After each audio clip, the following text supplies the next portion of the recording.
It is 1989. The Cold War is still in progress, both sides facing each other over the Iron Curtain. Deep mistrust exists between the Soviet Union and NATO, despite a new period of glasnost under Mikhail Gorbachev. On the 4th of July 1989, US Independence Day, Colonel Nikolai Skuridin, a highly experienced fighter pilot, started up his MiG-23M aircraft at Bagich Air Base in Poland. It was a routine training flight. The plane was unarmed, except for the ammunition for the 23mm cannon. The Soviet Air Force fighter was soon airborne, but suddenly the engine's afterburner failed, causing a loss of power. Skuridin, at 150 meters or 500 feet altitude, had to think fast. The MiG was descending. Deciding to abandon the aircraft, Skuridin ejected safely. But the MiG did not crash as Skuridin had assumed it would.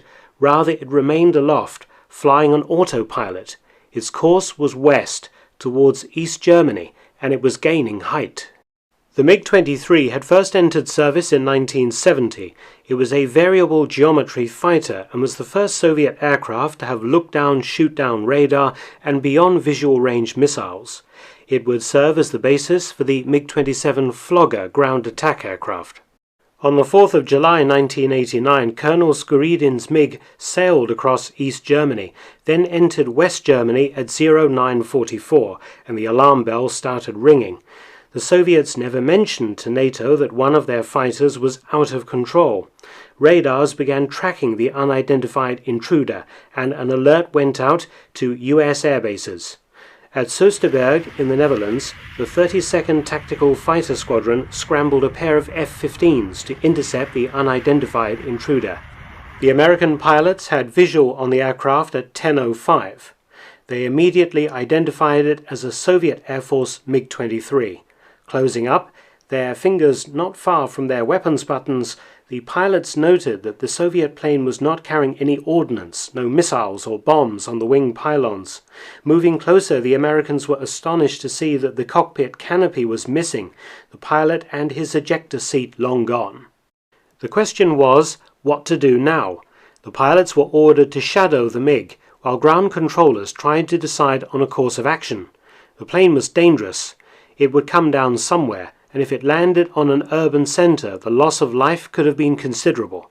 NATO also had no way of knowing if the plane was loaded with any munitions or harmful materials internally.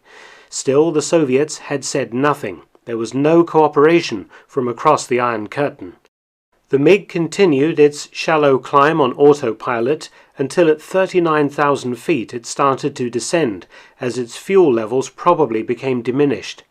By now, experts on the ground, working with the F-15 pilots aloft, predicted that the MiG would crash somewhere near the city of Lille, on the Franco-Belgian border.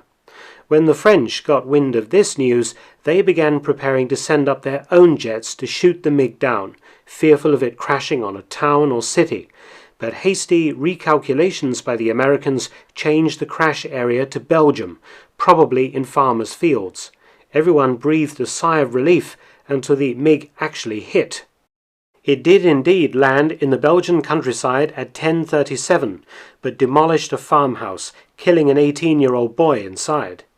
The Belgian government made a formal complaint to the Soviet Union, as the Soviets had said nothing during the entire 900-kilometer flight of the pilotless MiG, particularly in putting NATO's mind at ease about what the aircraft might have been carrying. The Soviets later paid Belgium $685,000 in compensation.